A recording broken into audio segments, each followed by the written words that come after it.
Olá pessoal, estamos de volta para a nossa última videoaula e temos como objetivo conceituar práticas avaliativas e mecanismos de exclusão, repetência, reprovação e evasão. Bem, vamos começar falando um pouco sobre a avaliação e evasão escolar. Em nossas vivências e experiências pessoais como docentes, observamos que tanto no ensino básico quanto em outros níveis de ensino, os métodos de avaliação de desempenho dos alunos têm se estabelecido basicamente em avaliações somativas, quando referimos à prova. Avalia-se também a disciplina dos alunos, trabalhos feitos em sala de aula ou em casa, exercícios propostos, dentre outros. Essas avaliações, assim como as provas, são pontuadas. Conforme Lucchesi, as provas, muitas vezes, não condizem com o processo de ensino e de aprendizagem. As notas finais da avaliação são deferidas por meio de soma ou pelas médias, mas, segundo este autor, as médias consideram os números as pontuações dos alunos nas avaliações e não o aprendizado e desenvolvimento do aprendido. Essa desarticulação entre as avaliações e a aprendizagem significativa promove o descontentamento e o descrédito por parte dos alunos, que por muitas vezes implica na evasão escolar. Segundo Barbosa, o termo avaliar tem sido constantemente associado à expressão como fazer prova, fazer exame, atribuir nota, repetir ou passar de ano. Nessas concepções, o ensino se dá por muitas vezes pela transmissão de conhecimento, no qual o aluno se porta como um receptor passivo. Assim, a avaliação não educa, simplesmente informa, assumindo um caráter seletivo e competitivo. O professor e o aluno são protagonistas do processo de aprendizagem e, ao tratar do processo de aprendizagem no contexto escolar, deve-se considerar esses dois atores de extrema importância. O aluno como agente ativo e participativo do processo da sua aprendizagem e o professor como agente na mediação entre o aluno e a busca por novos conhecimentos. É o aluno o responsável final pela sua aprendizagem ao atribuir significado aos conteúdos. No entanto, é o professor que determina as atividades que os alunos devem desenvolver, possibilitando uma orientação adequada ao processo de construção do conhecimento. Sendo assim, fica evidenciado que o potencial de aprendizagem de um aluno constitui-se da soma da capacidade cerebral de processar as informações com a capacidade de interação com o meio onde está inserido em um processo intermediado pela ação pedagógica do professor. É importante conceber a ideia de que o processo de avaliação deve ser pensado para com o aluno, trabalhando suas experiências, seu dia a dia, suas dificuldades e facilidades. Nesse sentido, a avaliação tem foco na aprendizagem do aluno.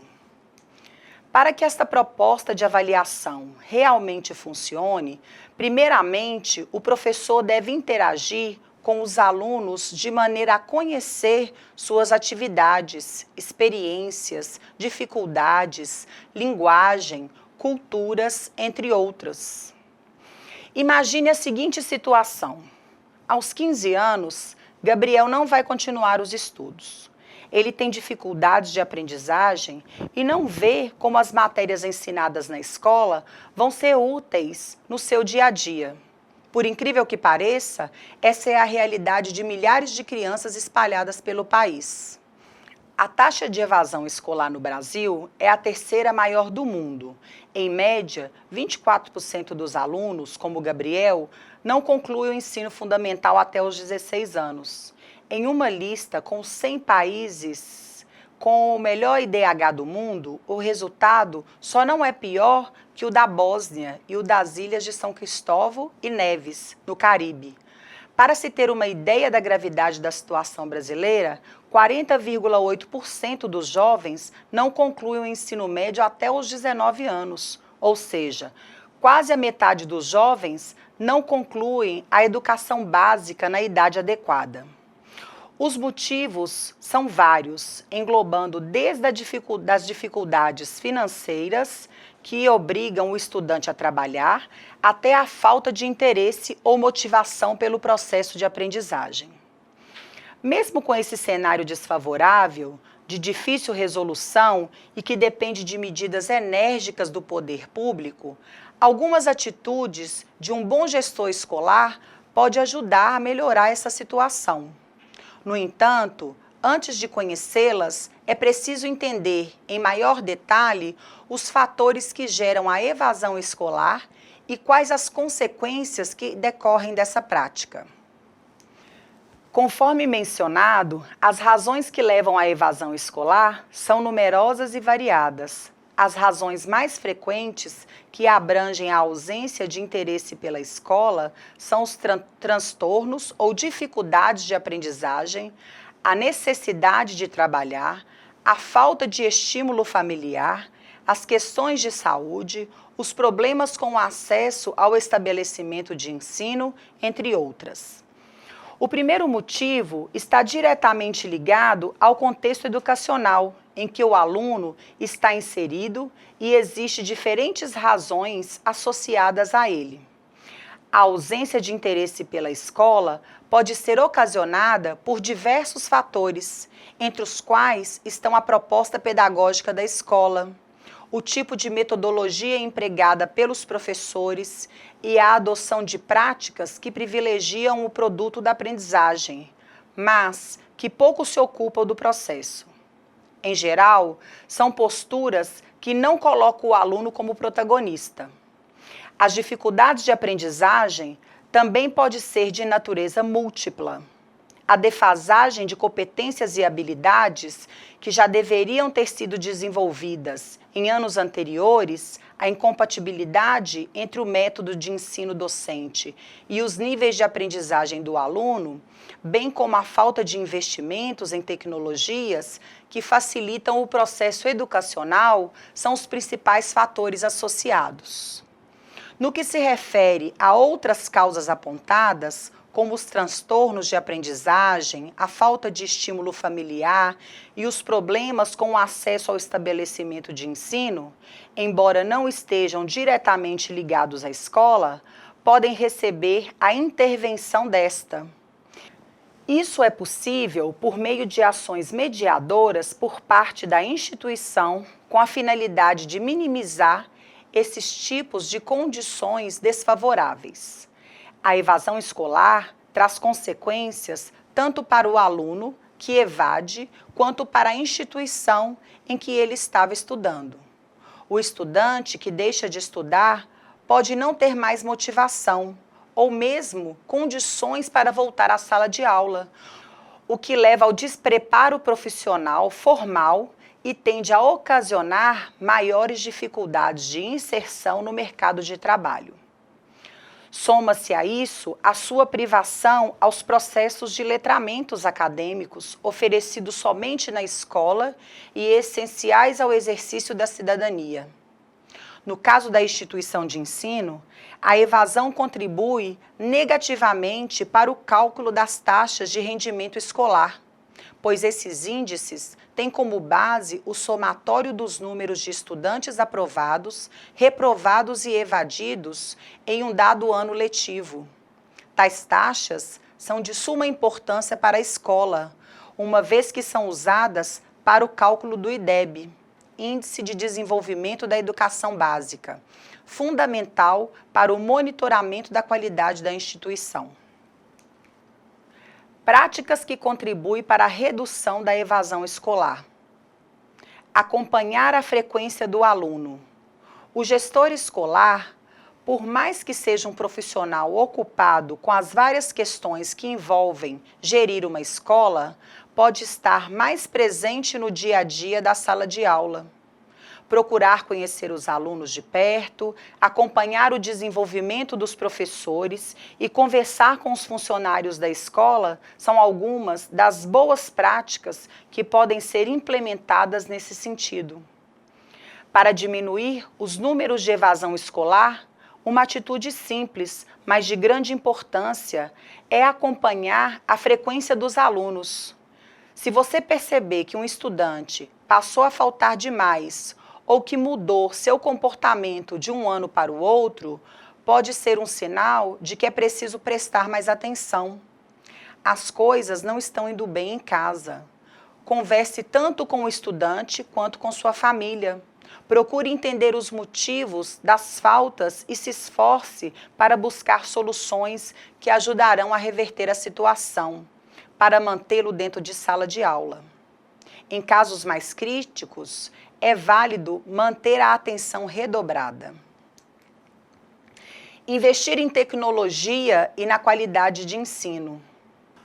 Uma pesquisa feita em 2009 pela Fundação Getúlio Vargas apontou que 4 em cada 10 alunos que abandonaram a escola alegavam o desinteresse como principal razão para não voltar às carteiras. Segundo o levantamento, esses jovens não vinham sentindo nas matérias ensinadas e afirmava que os conteúdos não os estimulavam a ponto de levar a escola a sério. Uma saída para esse problema é adaptar o método de ensino à geração que está na escola hoje, explorando a tecnologia como aliada na sala de aula. Esses jovens cresceram com maior facilidade de acesso à internet, com perfil de participação e interação nas redes também maiores. Portanto, aulas que são, na verdade, grandes monólogos não os atraem. Propor novas práticas pedagógicas e investir em algumas ferramentas tecnológicas que apoiem o processo de ensino-aprendizagem pode reduzir a evasão escolar. Buscar ajuda. Ainda de acordo com a pesquisa feita pela FGV, 27% dos alunos também abandonam a escola por ter que se dedicar ao trabalho. Outros 21,7% alegaram outros motivos, como gravidez, problemas de saúde na família, de transporte, entre outros. Ou seja, levando esses casos em consideração, nem sempre a escola é capaz de resolver o problema daquele estudante. Nessa hora, é importante contar com uma rede de apoio sólida. O que acontece dentro dos muros de uma escola é um problema de toda a comunidade escolar. Em algumas situações, como a necessidade de abandonar o estudo para ajudar na complementação de renda da família, por exemplo, é importante acionar a assistência social da prefeitura de seu município. É ela quem vai entrar em contato com a família e sugerir o ingresso dessas pessoas em políticas públicas específicas. Ou seja, estar mais presente no dia a dia dos seus alunos, dos professores e também dos familiares que podem ajudar a diminuir a evasão. Conectado à evasão escolar, temos a repetência. Um dos principais objetivos da escola deve ser formar cidadãos minimamente preparados para atuarem no rigoroso mercado de trabalho. Assim, a retenção torna-se um problema, pois o mercado de trabalho necessita de pessoas já formadas. Mas, simplesmente, acelerar ou forçar uma promoção escolar não é a solução desse problema, pois as pessoas que o mercado exige devem ser qualificadas. Não queremos aqui dizer que uma promoção sem uma qualificação necessária é determinante para uma defasagem constante, sem possibilidade de reposição. Mesmo que o aluno não tenha alcançado o mínimo de aprendizado desejado pela escola, ou a média para prosseguir, dada uma oportunidade de melhora ao aluno, é possível que o mesmo consiga êxito, mediante a muita dedicação.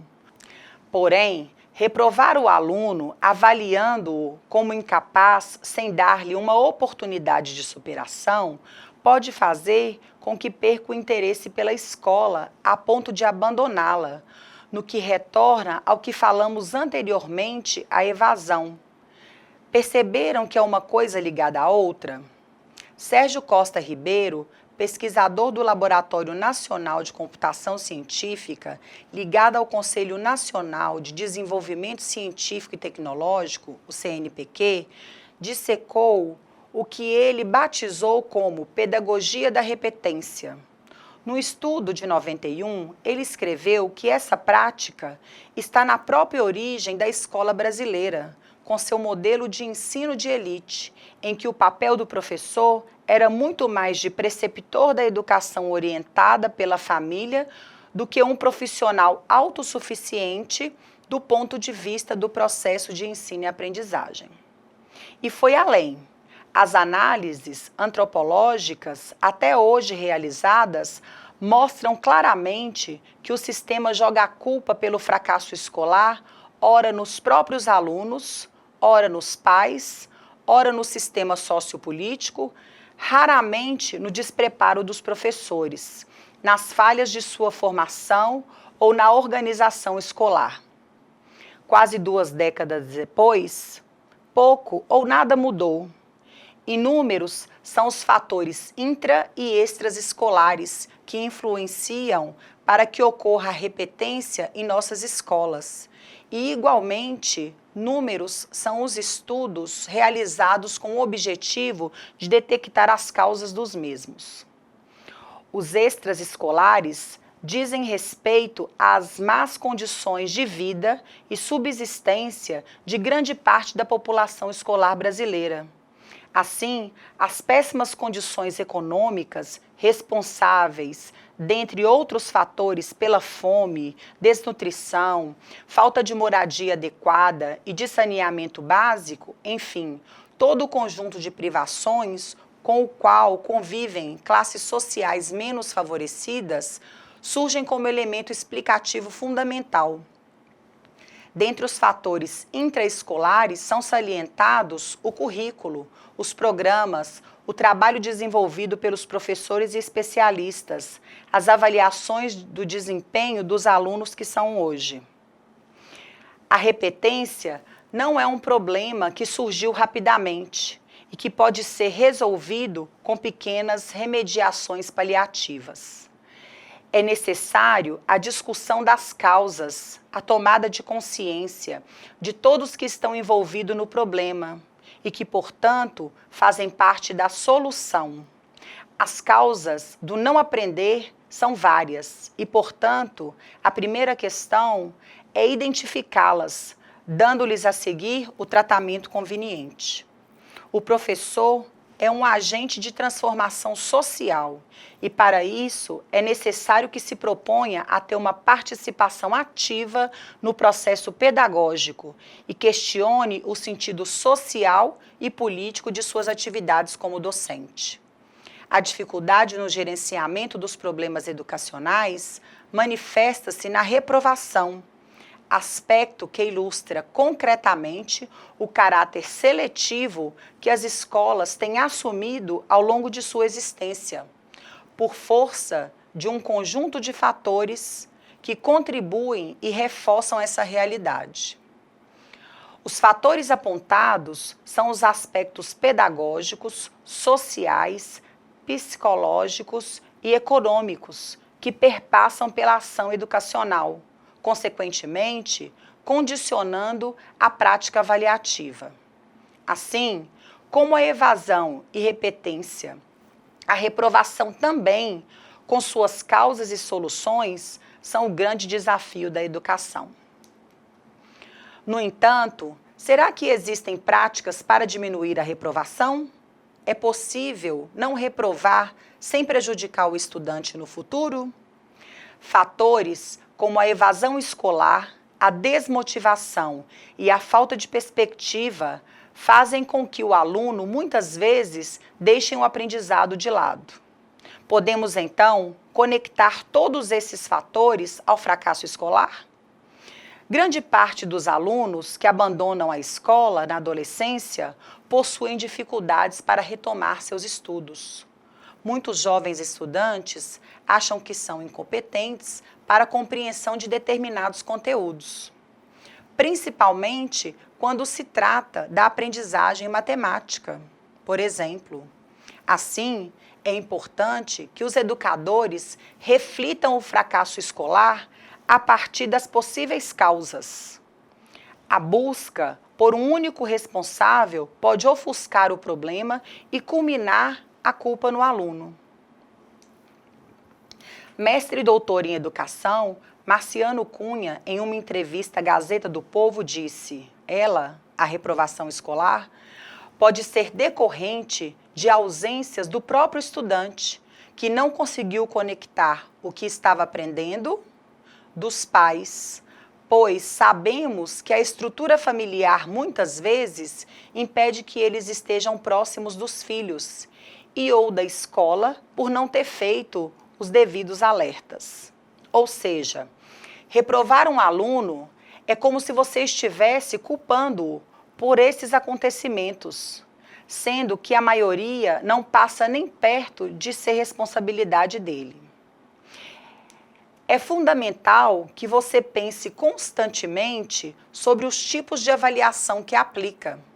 Essa reflexão é uma excelente prática pedagógica, já que essas avaliações que condicionam ou não a reprovação de alunos. É preciso se perguntar o que você pretende avaliar no aluno: a produtividade, a frequência, os métodos que você utiliza para fazê-los são quantitativos ou qualitativos? No ensino fundamental, os pais insistem que a criança continue os estudos. No médio, como o próprio artigo diz, muitos alunos com mais de 18 anos, portanto, não são mais obrigados a continuar. Como os alunos já podem trabalhar a partir dos 16 anos, muitos preferem não estudar e trabalhar ao mesmo tempo. Culpar a reprovação pela evasão escolar é ignorar diversos outros fatores.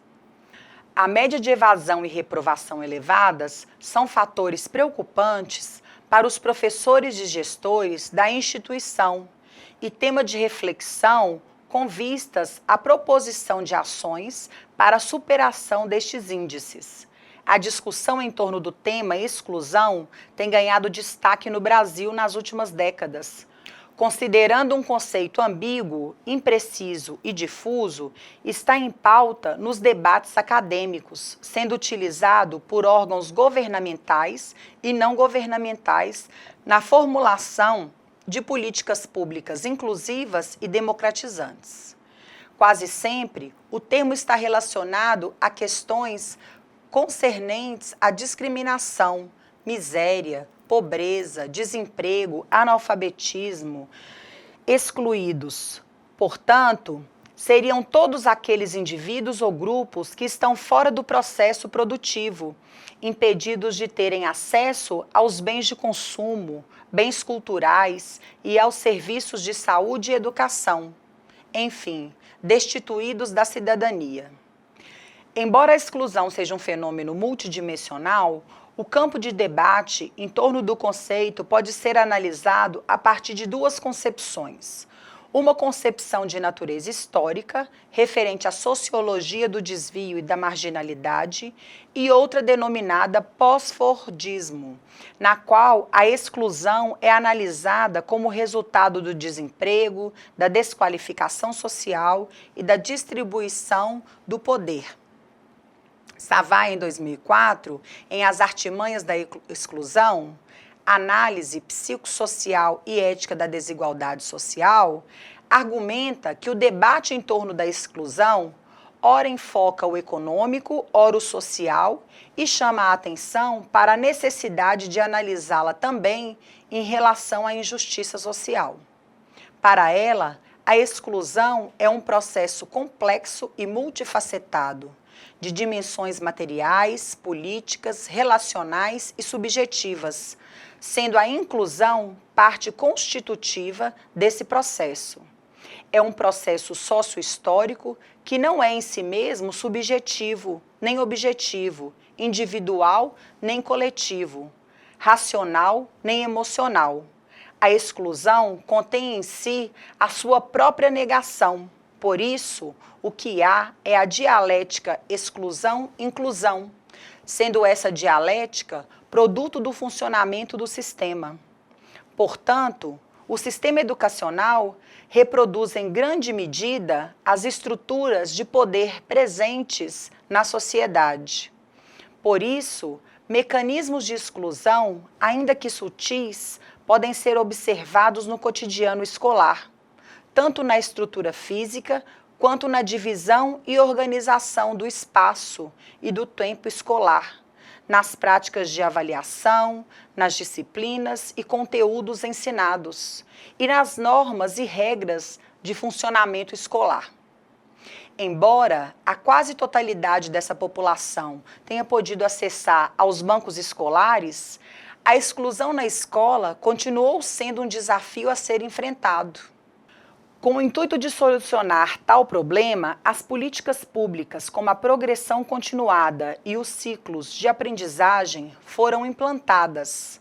Atualmente, os indicadores educacionais apontam um aumento na aprovação e um vertiginoso declínio da reprovação, o que poderia fazer supor que houve melhoras na qualidade da escola pública e, portanto, sua democratização, assim como a organização não seriada do ensino, a progressão continuada não se constitui novidade, ela também percorre o mesmo caminho, ou seja, oferece a possibilidade de uma organização escolar diferenciada. E, como a progressão continuada não é privilégio da nova LDB 9.394/96, mas vem clarear essa perspectiva, apontando para sua efetivação, se for de interesse do processo de ensino-aprendizagem. Portanto, a discussão sobre a não reprovação não é recente. Tem sido realizada na realidade brasileira há muito tempo e em determinados momentos históricos foi mais enfatizada, como na década de 1950. A exclusão social designa um processo de afastamento e privação de determinados indivíduos ou de grupos sociais em diversos âmbitos da estrutura da sociedade. Trata-se de uma condição inerente ao capitalismo contemporâneo, ou seja, esse problema social foi impulsionado pela estrutura desse sistema econômico e político. Assim, as pessoas que possuem essa condição social sofrem diversos preconceitos.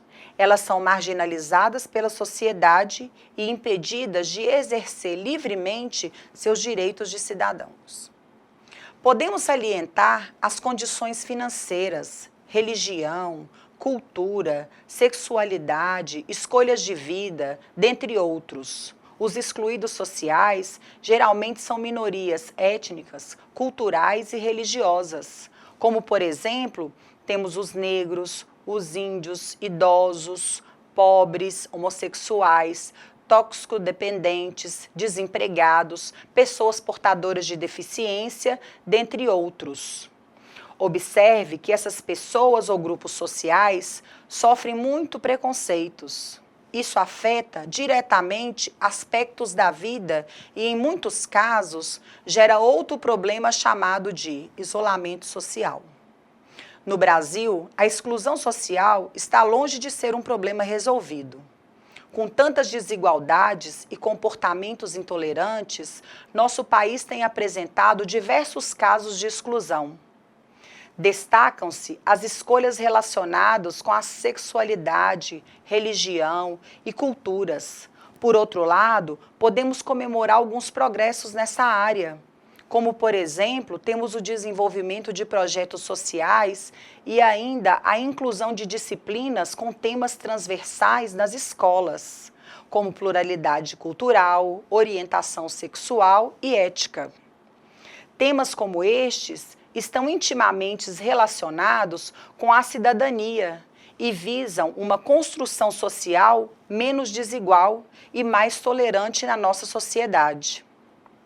Além disso, o reconhecimento de culturas minoritárias seguem aliadas com o objetivo de criar cidadãos mais tolerantes e conscientes de suas ações.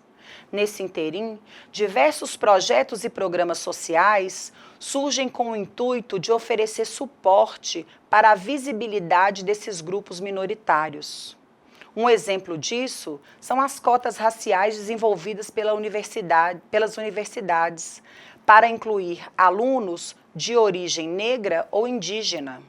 Com isso, essas pessoas somam suas vozes a outras, tendo, portanto, a oportunidade de mostrar sua história e opiniões sobre determinados temas. A inclusão social é um conceito contrário à exclusão social, ou seja, ela trata das diversas maneiras de incluir os seres humanos que, por algum motivo, estão excluídos da sociedade. Há diversos tipos de exclusão social, das quais se destacam exclusão cultural e étnica, conceito atribuído às minorias étnicas e culturais, por exemplo, a exclusão dos índios. Temos também a exclusão econômica, que determina a exclusão de pessoas que possuem rendas inferiores, por exemplo, como os pobres. Ainda temos a exclusão etária, que designa a exclusão por idades, por exemplo, como crianças e idosos.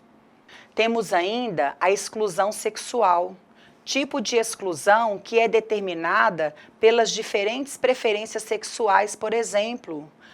Como exemplo, temos a exclusão dos transexuais. Exclusão de gênero, relativa ao gênero masculino e feminino, por exemplo, como a exclusão de mulheres. Exclusão patológica, relativa a doenças como, por exemplo, os portadores de HIV. Temos ainda a exclusão comportamental, aborda sobre os comportamentos destrutivos, por exemplo, dos indivíduos toxicodependentes. E a exclusão social e fracasso escolar configura duas situações negativas e o resultado da relação entre ambas é a precariedade. O enriquecimento do processo escolar, na busca do não fracasso e do sucesso, requer que a escola desenvolva conhecimento aprofundado da cultura local e das condições efetivas da vida das crianças. Esse conhecimento deve ser capaz de estimular o cognitivo dos alunos a desenvolver um projeto de sociedade, tomando a cultura como prática social, alimentada por dispositivos pedagógicos. Subjaz a essa perspectiva ao sentido de inclusão social ou de escola voltada para a inclusão. Aqui finalizamos a nossa videoaula. Tenham todos bons estudos.